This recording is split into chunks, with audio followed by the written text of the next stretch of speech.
When can we expect JJK Season 3 and how much will it actually cover? Shout out to Brandon for the question today and let's talk about it. Okay, so first of all, when can we expect Season 3 in the Culling Games? Well, don't hold your breath because it's probably not going to be anytime soon and it's definitely not going to be this year. So I think optimistically we could hope for sometime in the middle of 2026.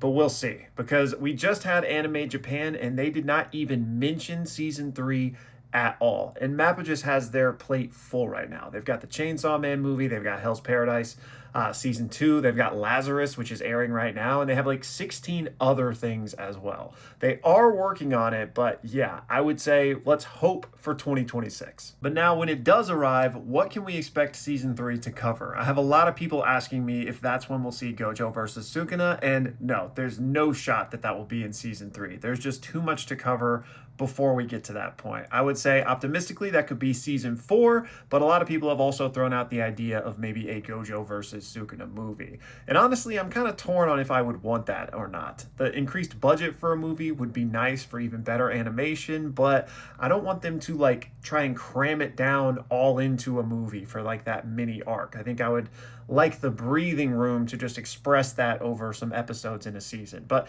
in any case, it won't be in season 3. But so, all right, if season 3 won't make it to Gojo versus Sukuna, where do I think it'll end? Well, let's take a look at the first 2 seasons. And season 1 we know was 24 episodes and covered the first 64 chapters of the manga.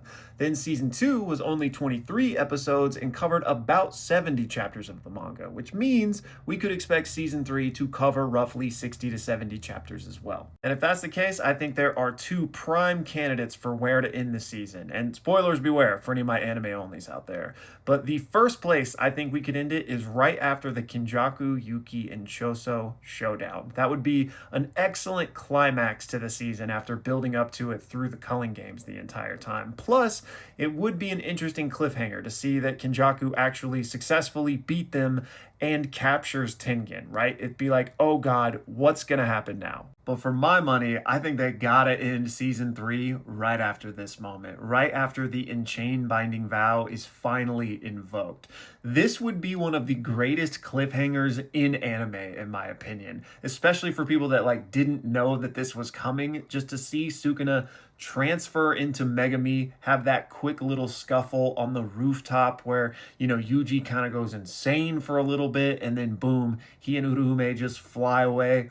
Roll credits, man. Like, that would be generational, I think. So I feel like they have to end it right here. This is in chapter 212, and they might even go like a couple chapters after that to really like get this entire moment, which would mean that season 3 covered more chapters than both season 1 and 2 but not by too much. And I feel like you could kind of trim the fat to make it work. But I just think this would be an all-time cliffhanger. That's my 2 cents at least, but y'all let me know your thoughts.